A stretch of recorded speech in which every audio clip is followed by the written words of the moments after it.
15:26 ahora. Habíamos prometido charlar un rato con Javier Torre, director de cine, escritor, sobre su nueva novela llamada La luz de un fósforo. Javier Torre, entre otras cosas, dirigió Un amor de Borges, El almuerzo, Fiebre amarilla, Las tumbas y El juguete rabioso. Se verá películas muy vinculadas al mundo de la literatura también.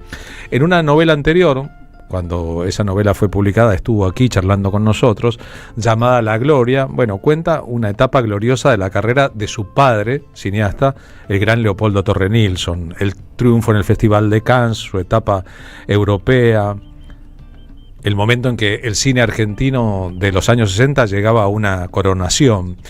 Esta segunda novela, con título de un famoso tema de tango, La luz de un fósforo, narra una historia u otras historias que tienen que ver con la vida de su abuelo, otro extraordinario director de cine, un pionero del cine argentino, llamado Leopoldo Torres Ríos. En principio, para que se note, es una familia en que hay 3 generaciones o 4 generaciones de cineastas.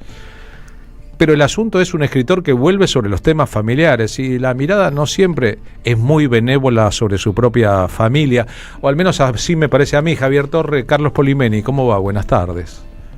¿Qué tal, Carlos? Un gusto escucharte, con enorme placer. Gracias por charlar con nosotros. Has cuidado mucho el asunto familiar al contar la historia de tu relación con tu abuelo, que es también la vida de un cineasta impresionante que en su momento, con películas como Pelota de Trapo, conmocionó a la sociedad completa. Es así, son películas que marcaron huella, que están en la esencia de nuestro cine, en la historia de nuestro cine y en los inicios, además. Hace más de 100 años, una industria que recién nacía le dio vida a estos jóvenes, de alguna manera gestores de algo que se prolongó en nuestra historia, en nuestra cultura, en nuestra manera de ver el mundo, y que lamentablemente hoy pasan momentos tan difíciles, pero que bueno, esperemos que pronto se superen. No va a ser por arte de gracia que se va a superar el ataque y el desfinanciamiento del Estado Nacional al cine argentino, ¿no? Sí, es muy cruel esto, realmente es un agravio hacia nuestra historia cultural, hasta nuestra industria de cine, y además confundir el cine con el Instituto de Cine son cosas muy nocivas y muy erráticas. Una cosa es el cine como expresión, como arte, como industria, como mundo, digamos, que representa a nuestro país en el resto del mundo, con sus imágenes, con sus historias.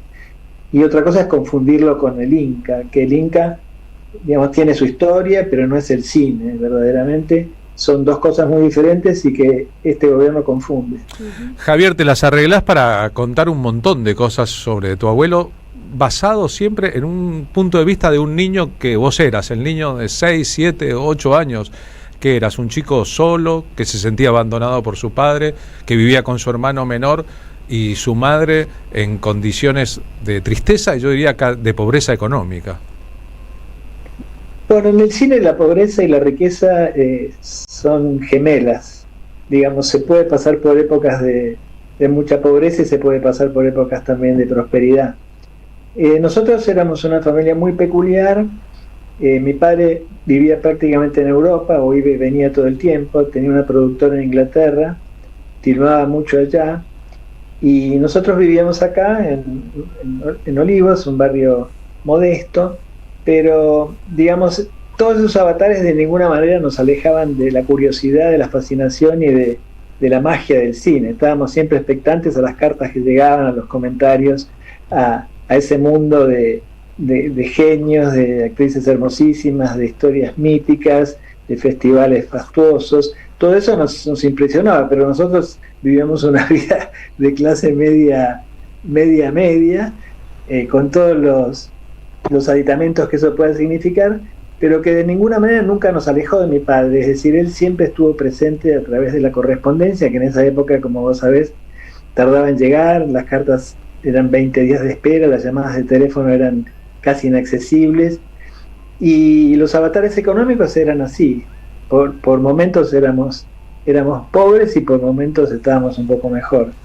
Eso no quitó que la devoción por lo cultural, por la literatura, por el cine, por el mundo del arte, estuviera siempre presente en nuestra vida, en la figura de mi madre, que además fue una mujer muy culta, y que nos impulsó a continuar con este derrotero, digamos, cinematográfico que, como bien te decía al principio y que, como vos bien sabés, empezó en los años 1920. Es decir, mi abuelo, al que yo evoco en la película porque tuve una relación muy linda con él, muy emocional, muy intensa, y de enorme compañerismo, pese a la enorme diferencia que hay entre un hombre que ya es casi un anciano y un niño.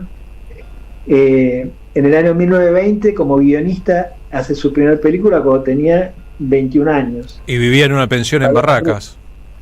Palomas Rubias. Vivían juntos con José Agustín Ferreira, que es un genio precursor del cine argentino. El negro Ferreira en la historia del cine, claro. El negro Ferreira. Vivían juntos en una pensión en Barracas, y el negro Ferreira, como yo cuento en la novela, le propone, con un guión que él ha escrito, Palomas Rubias, hacer la primera película. Es la primera película del negro Ferreira, que es un éxito, además está extraviada, la película se perdió lamentablemente, y a partir de ahí empieza una trayectoria de ambos que va creciendo y se vuelve pionera para el cine argentino, además de ser algo de avanzada a nivel latinoamericano e inclusive a nivel de competir con el cine norteamericano en los primeros tiempos. Es decir, descubren un mundo fascinante, el mundo de las imágenes y el mundo de la comunicación con la gente. Si la gente los empieza a seguir, el público se vuelve multitudinario, las salas se multiplican, salas a veces muy improvisadas que, como cuento también en el libro, se incendian porque explota el celuloide, se recalienta con las lámparas, explota y provoca incendios, y el público sigue incluso sin temor a ese tipo de experiencias, sigue cada vez con más afán, con más pasión el cine argentino. Empieza a surgir multitudes, los temas son muy populares, las películas llegan al corazón de la gente, y la Argentina se pone a la vanguardia de la industria en todos los sentidos, generando éxitos que los estrenos, como también cuento, a veces significaban colas y colas en la calle Lavalle y en los barrios. Se empieza a ver cines en todas partes, hasta en los barrios más modestos y más humildes hay salas de cine, y bueno, en medio de todo eso yo cuento de una manera muy abierta, muy poco prolija, quizás podría decir, porque desordeno los tiempos, hago todo un juego novelesco. Cuento historias de amor, historias de éxitos, historias de fracasos, el asesinato de José Gola, que fue gran amigo de mi abuelo y protagonista de La Vuelta al Nido, un clásico del cine argentino. Y bueno, y cuento paralelamente la historia de estos niños, que somos yo y mi hermano, con los permisos que a veces da la literatura, ¿no? Cuento cómo ellos van viviendo desde muy lejos todo ese panorama fascinante. Sí, eso te decía sobre el punto de vista que siempre es del de un chico que mira a los adultos desde arriba, que se siente solo, que lleva las cartas de su papá guardadas en los bolsillos, que ve con cierta preocupación cómo su hermano absorbe la atención de la madre y que recibe del abuelo un trato preferencial.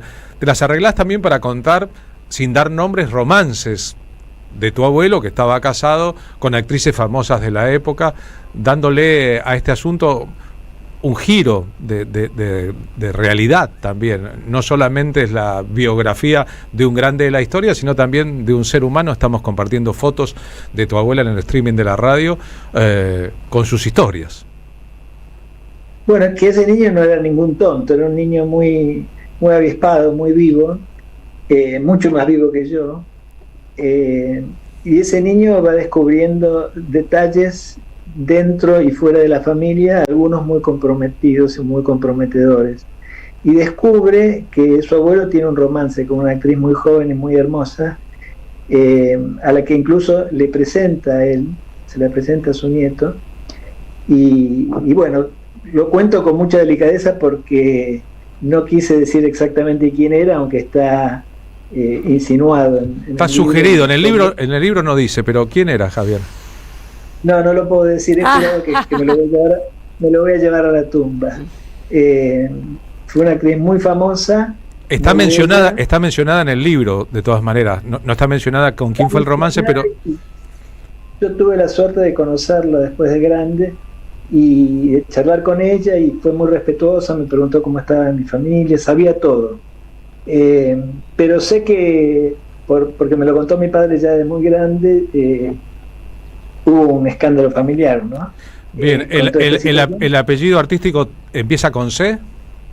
No voy a decir ni siquiera eso, Carlos.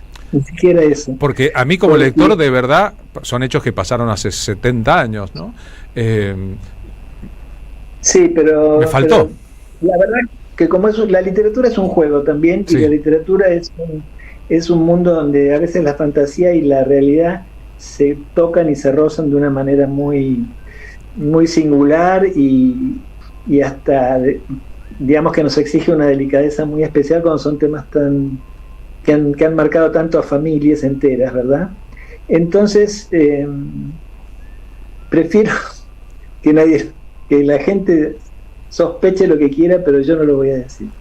Lo sugerís, pero no lo decís, contás y narrás, incluso esa escena que acabas de describir de el nieto que es presentado a la joven amante de su propio abuelo en Palermo en una tarde de fin de semana, supongo está explícita en la obra. ¿Sabés que yo leí tus dos novelas, primero La Gloria, entonces hablamos, y ahora La Luz de un Fósforo, con mucha atención, y básicamente después de ambas me dieron ganas de abrazarte? Bueno, gracias. Un lindo abrazo, además, por tantos recuerdos que tenemos juntos.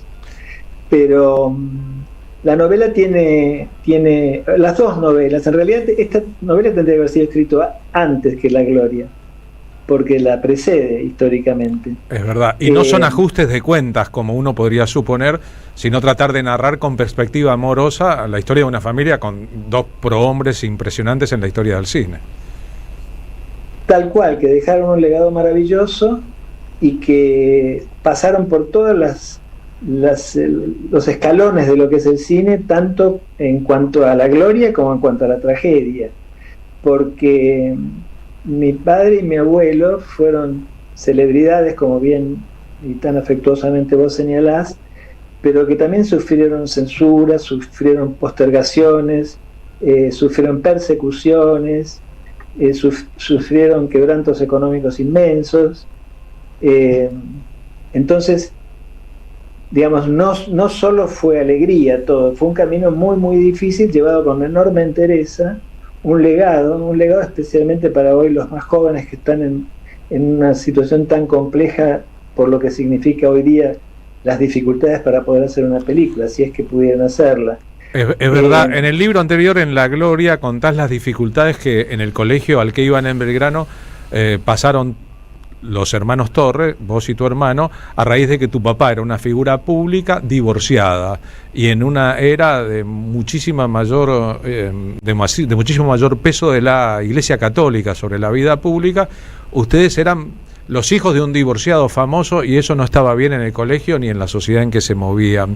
En este libro nunca nombrás... Y además divorciado y señalado por comunista, además, cosa que claro, por otro lado no era tal, pero había una especie de liga que señalaba a personas con tendencias izquierdistas que publicaba solicitadas en los diarios, y a mi padre lo ponían en esas listas. Entonces, en un colegio ultramontano, ultracatólico, realmente era bastante incómodo y aparte daba un poquito de resquemor estar siendo alumno. Claro, y de miedo, o sea, ser escrachado por hijo de divorciado y además ese padre divorciado acusado de comunista. Todo el mundo sabe que tu papá se divorció y su siguiente pareja fue la escritora Beatriz Guido, autora de guiones de algunas de sus películas. Vos no mencionás nunca a Beatriz Guido en este libro. No la menciono, pero está siempre presente. Eso es otro detalle curioso que yo de alguna manera traté de insinuar. Es decir, mi padre no nombra a la mujer que lo acompaña en su viaje por el mundo, pero se nota como que está bien acompañado, como que le está pasando muy bien. También el lector, como yo mismo trato de entender, se da cuenta que hay un mundo de felicidad marital, de felicidad personal, ¿no? La novela cuenta muchas historias de amor, cuenta, bueno, la que hablábamos antes, cuenta En ausencia la de mi padre con Beatriz, cuenta la de Ferreira con sus dos primeras mujeres, cuenta historias, digamos, incluso el niño como que se fascina tanto por esa actriz cantante a la que mencionábamos, es decir, todo el mundo está como enamorado. La historia también de mis padres, que tenían una extraña relación, no digo que hubiera bigamia, pero mi padre siguió manteniendo una relación de mucha amistad y de mucha cercanía con mi madre hasta durante muchos años.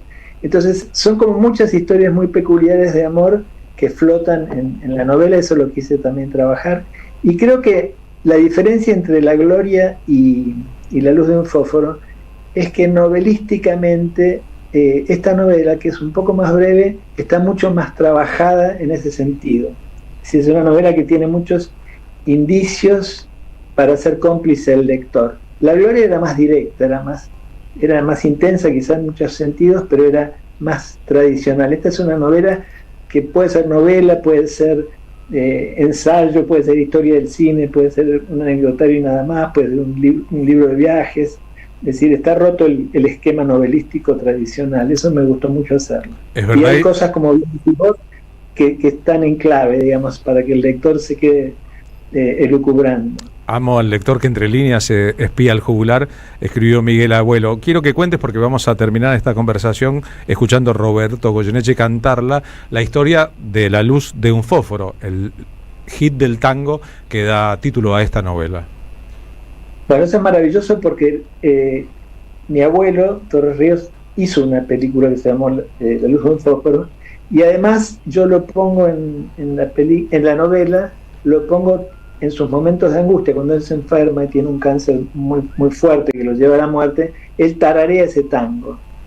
Y ahora cuando vos pongas la voz maravillosa de Goyeneche, todos vamos a sentir esa sensación tan profunda, tan intensa, tan angustiosa y en algún punto también esperanzada, que la voz de Goyeneche le da a ese tango maravilloso que es de Cadícamo, ¿no? La verdad, al escuchar La luz de un fósforo cantado por Goyeneche, se puede sentir absolutamente todo lo que yo quise expresar en la novela. Ese sería mi colofón de lo que estamos charlando. Javier, gracias. Gracias por haber charlado. No, gracias a vos, Carlos. Un abrazo inmensísimo por esto, y te insisto, mi cariño, mi afecto y el recuerdo de siempre de tu persona. Bien, y un detalle, que con esos anteojos te pareces mucho a tu padre. Muchísimo. Muchísimo a tu padre y a tu abuelo, y eso no se busca, sino que está ahí en los genes, ¿no? Bueno, gracias. Abrazo grande. Javier Torre nos ayudó a presentar su novela La luz de un fósforo, interesantísimo para conocer la historia de un genio de la historia del cine, su abuelo Leopoldo Torres Ríos.